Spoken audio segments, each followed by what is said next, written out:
శ్రీ గురుభ్యో నమః. మద్గురుదేవులు చినరామచంద్రయార్ల వారి పాదపద్మములకు నమస్కరించుకుంటూ, శ్రీ సత్యానంద సత్యమయార్ల వారికి నమస్కరించుకొని, శ్రీమద్ భాగవత కృష్ణదేశకేంద్రుల వారు రచింపబడిన శక్తిద్వయ నిరాశకంబైన శుద్ధ నిర్గుణతత్వ కందార్థ దరువుల నుండి 14వ అధ్యాయము గురుని లక్షణం నుండి ప్రథమ కందార్థము క్రమ సంఖ్య 221. బయలెరుకలు శిష్యునకున్ దయతో గురుడెరుక చేసి తర్వాతను సంధియమేమి లేక ఎరుకన్ నయముగ విడిపించు గురుడు నయసాలిగాదా. నీ మదికిది నాటే నాలేదా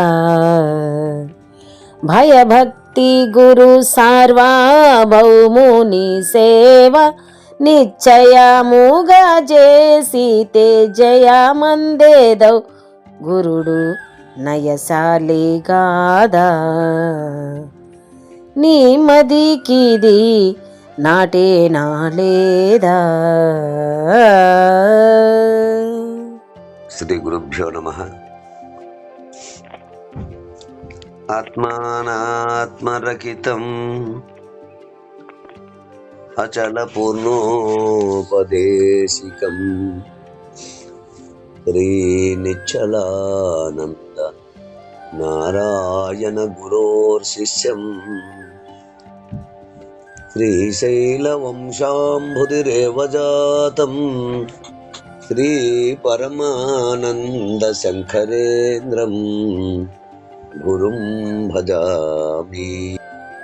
మద్గురుదేవులు శ్రీ శ్రీ పరమానంద శంకర నారాయణ స్వామి వారి పాదపద్మములకు నమస్కరించుకుంటూ,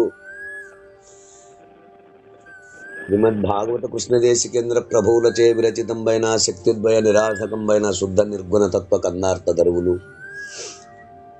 14వ అధ్యాయము గురుని లక్షణము నుండి ఈరోజు మనము 1వ కందార్థాన్ని విచారించుకుంటున్నాము. అంటే క్రమ సంఖ్య 221. క్రిందటి కందార్థంలో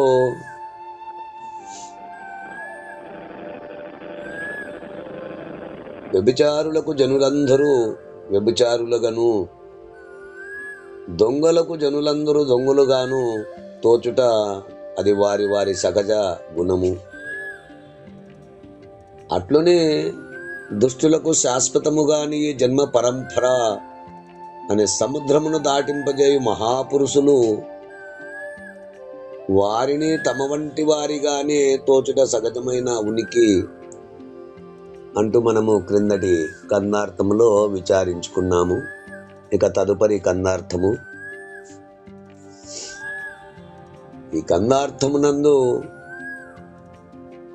గురుని లక్షణములు ఎలా ఉండాలనో తెలియజేస్తున్నారు.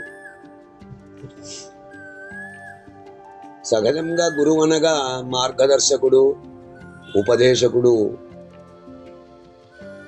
తరింపజేయువాడుని సామాన్య అర్థములు గలవు. గురువు అనగా మార్గదర్శకుడు, ఉపదేశకుడు, తరింపజేయువాడు అని సామాన్య అర్థములు గలవు. ఈ బ్రహ్మ విద్య అంతయు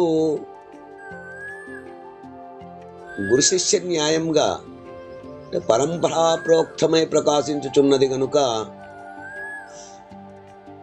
గురువు లేని విద్య గుడ్డి విద్య అన్నట్లుగా శాస్త్రము చెప్పలేనటువంటిది బ్రహ్మ విద్య. అయితే ఈ శాస్త్రమందు గురువులను 8 తరగతులుగా విభజించి ఉన్నారు. అది ఎట్లంటే బోధక గురువు, వేదక గురువు, నిషిద్ధ గురువు, కామ్యక గురువు, సూచక గురువు, వాచక గురువు, కారణ గురువు, విహిత గురువు అంటూ మనకు తెలియజేస్తారు. ఈ బోధక గురువు శాస్త్రమందల శబ్దములను అశబ్దార్థములను బోధించువాడు బోధక గురువు. ఇక వేదక గురువు అనగా తత్వమును దర్శింపజేయువాడు.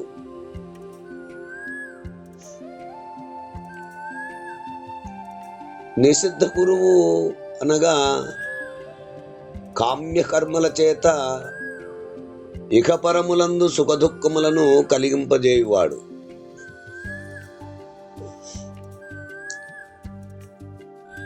ఇక కామ్యక గురువు ఇహపరములందు పుణ్యకర్మాచరణచే సుఖమును కలిగించువాడు. ఇక సూచక గురువు శమాది గుణములు కలుగజేయువాడు. వాచక గురువు అప్రపంచ విషయములందు విరక్తి కలిగించి బ్రహ్మ జిజ్ఞాస కలిగించువాడు. కారణ గురువు తత్వమసి మహావాక్యార్థ జ్ఞానము ద్వారా బ్రహ్మజ్ఞానము కలిగించువాడు.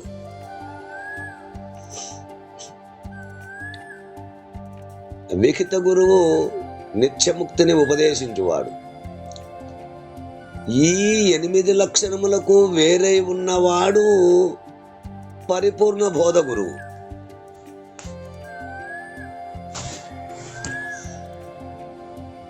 ఇతడు పరంపరానుగతంగా గురువును ఆశ్రయించి ఉపదేశ క్రమంలో పరిపూర్ణమును ఎరిగి ఎరుకనెరిగి ఎరుకను మాను అను సర్వభ్రాంతి స్థితి రహితమందు ఆ గురువాజ్ఞానుసారముగా జీవించు విధానములో బోధాధికారి ఉన్నవాడు మాత్రమే పరిపూర్ణ బోధను ఇతరులకు ఉపదేశించుటకు అధికారిగా చెప్పబడుచున్నాడు. కనుక ఈ 14వ అధ్యాయము గురుని లక్షణము 1వ కన్నార్థము క్రమ సంఖ్య 221. ఈ కన్నార్థము గురువు యొక్క నిర్ణయమును తెలియజేస్తున్నారు. భయలెరుకలు శిష్యునకు దయతో గురుడెరుక చేసి తరువాతను సంధ్యమేమి లేక ఎరుకన్నయమున విడిపించు గురుడు నయశాలి గాదా. నీ మదికిది నాటేనా లేదా. భయభక్తి గురు సార్వభౌముని సేవ నిశ్చయముగా చేసితే జయమందెదవు గురుడు నయశాలి గాదా. నీ మదికిది నాటేనా లేదా. శిష్య, నిజ గురుదేవ వివరించండి నాయన. భయలెరుకలు అనగా పరిపూర్ణము ఎరుకలను. భయలెరుకలు అనగా పరిపూర్ణము ఎరుకలను. ఈ రెండింటినీ వేరువేరుగా కేటాయించి, అంటే పరిపూర్ణమును ఎరుకను, ఈ రెండింటినీ వేరువేరుగా కేటాయించి శిష్యునకు తన్ను ఆశ్రయించి ఆ శిక్షణకు సిద్ధమై ఉన్నవాడు. అట్టి శిష్యునకు గురుదేవుడు దయతో, అంటే ప్రేమతో గురుడెరుక చేసి అట్లు తన్ను ఆశ్రయించి ఆ శిక్షణకు సిద్ధమై ఉన్న వాడికి ఆ గురుదేవుడు దయతో, అంటే ప్రేమతో గురుడు ఎరుక చేసి, అంటే వస్తునిచ్చే పూర్వకంగా ఆ వస్తునిచ్చే పూర్వకంగా రెంటిని గూర్చి దృఢపరచి, ఏ రెంటిని గూర్చి? పరిపూర్ణమును ఎరుకలను. ఈ రెండింటిని వేరువేరుగా కేటాయించి ఈ రెండింటిని వస్తునిచ్చే పూర్వకంగా రెంటిని తెలియపరచి బాగా మనసుకు దృఢపరచి తరువాత అంటే ఆ పైని సంధ్యమేమి లేకను, ఇక శిష్యునికి సందేహము కలగకుండా మళ్ళీ ఇంకో గురువును ఆశ్రయించాలి, ఇంకో బోధనలు వినాలి, ఇంకా ఉపన్యాసాలు వినాలి, ఇంకా గ్రంథాలు వినాలి, ఇంకా గ్రంథాలు చదవాలి అనేటువంటి మళ్ళీ ఎటువంటి సందేహం కలగకుండగా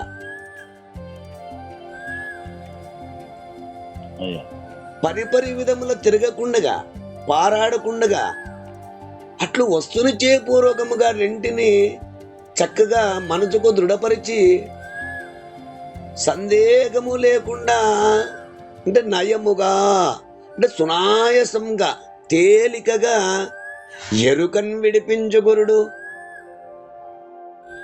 ఆ రెండింటిని తెలియపరచి ఇక జనన మరణ భ్రాంతికి కారణమైన గుర్తెరిగే శరీరము ఏమీ లేదని దృఢపరచగలగుడు.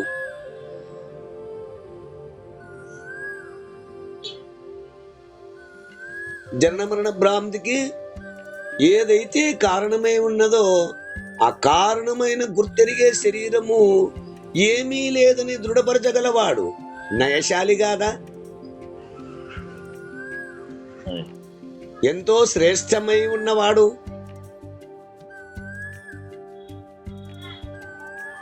నీ మదికి నాటేనా లేదా?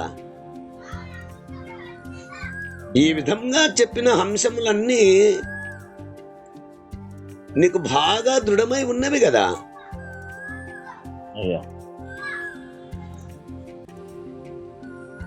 అంటే తనను ఆశ్రయించిన శిష్యునికి ఆ పరిపూర్ణ బోధ ఆరూఢమగుటకు కావలసిన శిక్షణనిచ్చి క్రమ పద్ధతిలో ఆ సిద్ధాంతమందలి హంసము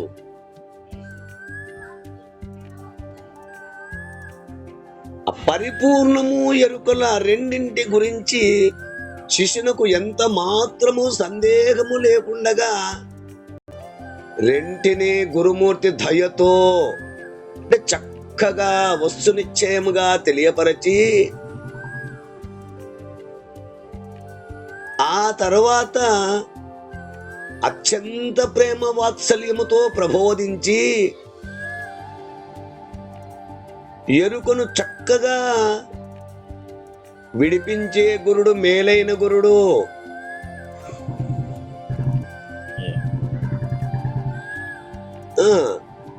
అంటే అత్యంత తేలికగా బోధ దృఢపరచగలువాడు పరిపూర్ణ బోధయందు సమర్థుడైన గురువుగా భావించుము.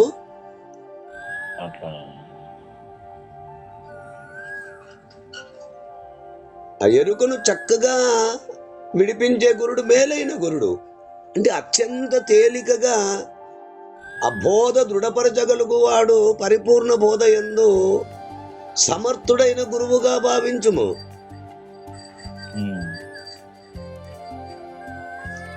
ఈ క్రమమంతయు నీ మనస్సుచే స్పష్టముగా విచారించుము.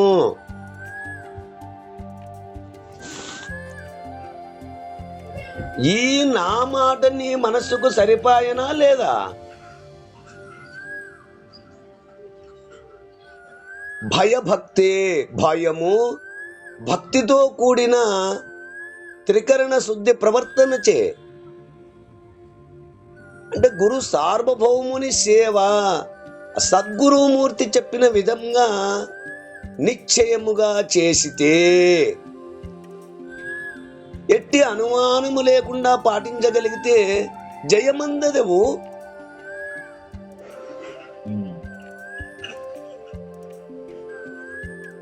పరిపూర్ణ బోధ ఆరూఢమై సర్వభ్రాంతిరహిత స్థితి పొందగలవు. కనుక ఆ విధముగా అంటే సేవ అంటే కేవలము సేవ అంటే కేవలము శరీరమునకు చేసే సేవయే అని కాదు. సేవ అంటే శరీరమునకు కేవలము శరీరమునకు చేసే సేవయే అని కాదు. అనుష్ఠానము, జపము, ధ్యానము చేసుకొనుచు ఆ బోధను శ్రవణ మనన నిధి ధ్యాసలతో గ్రహించి వస్తు నిశ్చయముగా ఆరూఢపరుచుకొని అట్లు ఆ శ్రవణ మనన నిధిధ్యాసలతో గ్రహించి వస్తు నిశ్చయముగా ఆరూఢపరుచుకొనిన శిష్యుడు మాత్రమే విజయమందగలడు. అట్టి విధముగా శిష్యుని తీర్చిదిద్దగలు మహాత్ముడే గురువు అనబడును.